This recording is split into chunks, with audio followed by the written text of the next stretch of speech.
अस्सलाम वालेकुम व्यूअर्स। आज मैं आपके सामने लेकर आई हूँ कढ़ी पकौड़ा की रेसिपी। देखिए आज मैं आपके सामने कढ़ी बनाऊंगी कुकर में और ये इतनी आसानी से बग़ैर किसी झंझट के बनकर तैयार हो जाएगी और खाने में इतनी मज़ेदार होगी कि आप यकीन मानिए कि जब आप बनाएंगे तो आपको मज़ा ही आ जाएगा।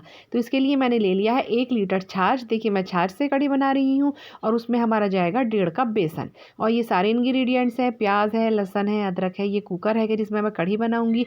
तो हम क्या करेंगे, बस हमने 1 लीटर छाछ ले लिया है और उसमें हमने 1.5 कप बेसन को डालकर खूब अच्छी तरह से हाथ से हम इसको घोल लेंगे और उसके कोई लम्स ना बने, उसमें कोई गांठ गुठली ना रह जाए। तो इसलिए हम उसको अच्छे से उसको खूब घोल लेंगे। उसमें फिर हमने 1 चम्मच हल्दी डाली है, 1.5 चम्मच धनिया पाउडर डाला है, उसमें हमने 1 चम्मच मिर्ची डाली है, नमक अपने टेस्ट के हिसाब से, और 2 बड़ी प्याज, 7 से 8 लहसुन की कलियां और 3 इंच का अदरक का टुकड़ा जो है वो पीसकर हमने कढ़ी में डाल दिया। उसको मिलाया अच्छे से और कुकर में हमने पकने के लिए रख दिया।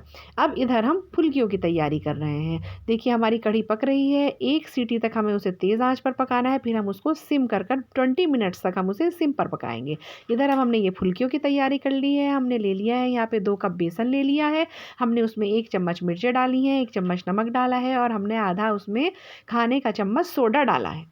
अब उसको हमने अच्छे से फेंट लिया। देखिए जिस तरह से जितना अच्छा गूंधा हुआ आटा होता है उतनी अच्छी आपकी रोटी और पराठे बनते हैं। उसी तरह जितनी अच्छी आपकी फुल्की का बेसन फिटा हुआ होता है उतनी ही शानदार आपकी फुल्कियाँ बनती हैं। देखिए हमने ये तेल गरम कर लिया है, उसमें हमने फुल्कियों को डाल दिया। फुल्कियों की अगर यही स्पेसिफिक ये शेप आपको चाहिए तो उसके लिए मैं आपको एक टिप्स बताती हूँ कि तेल जो आप अपने पैन में रखेंगी वो कम से कम तेल रखिएगा। कम तेल में आप रखेंगी तो आपको ये शेप मिलेगी। अदरवाइज़ आपकी जो फुल्कियाँ होती हैं वो ऐसी हो जाती है ना, हम लोग बनाते हैं तो उसमें लंबी सी टेल हो जाती है। अगर आपको ये वाली राउंड वाली शेप चाहिए तो उसके लिए आप कम से कम तेल में उसको फ्राई कीजिए। तो देखिए फिर इतनी अच्छी आपको ये फुल्कियों की शेप मिलेगी। अब इधर ये 20 मिनट हो गए, हमने कढ़ी को खोल कर देखा। देखिए हमारी कढ़ी जो है वो बिल्कुल बनकर तैयार हो चुकी है। देखिए अगर आपको थोड़ा और गाढ़ा करना है तो इसको आप हल्की आंच पर कुकर को खोल कर भी पका सकती हैं और अगर इसी कंसिस्टेंसी की रखनी है तो हमारी कढ़ी जो है वो रेडी हो गई। अब जो हमने फुल्कियाँ फ्राई की हैं वो अब हम कढ़ी में डाल देंगे। अब मेन चीज़ है इसका बघार करना। इसका बघार जो है वो बहुत इंपॉर्टेंट होता है और इसका बघार में देखिए हम क्या क्या डालेंगे तो आप ध्यान से देखिए। इसके लिए जाएगा 1 चम्मच मेथी दाना, 1 चम्मच ज़ीरा, थोड़ी सी इसमें हम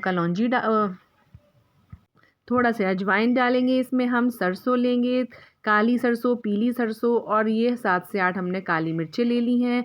लहसुन अदरक को थोड़ा थोड़ा सा काट लिया, 3-4 लहसुन के जवों को काटा है, थोड़ा सा अदरक का टुकड़ा काट लिया। अब हमने 3 चम्मच तेल ले लिया है, वही तेल जिसमें हमने फुल्कियाँ बनाई थी। उसमें हमने पहले जो हमारी ये मिर्चें हैं इनको डालकर उसमें जब वो अच्छे से तैयार हो जाएंगी तो हमने लहसुन अदरक डाला है।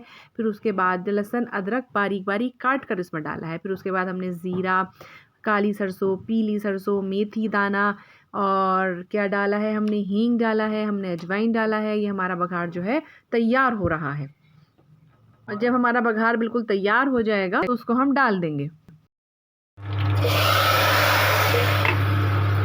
तो अब देखिए ये हमारी कढ़ी जो है वो बिल्कुल बनकर तैयार हो गई है। अब आप इसको पराठों के साथ खाइए या चावलों के साथ खाइए, जिस चीज़ के साथ आप इसको पसंद करती हैं उस तरह से खाइए। तो हमारी तो थाली बनकर तैयार हो गई। अब आपका नंबर है, बनाइए, खाइए और हमें अपनी दुआओं में याद रखिए। मिलते हैं एक नई रेसिपी के साथ, तब तक के लिए अल्लाह।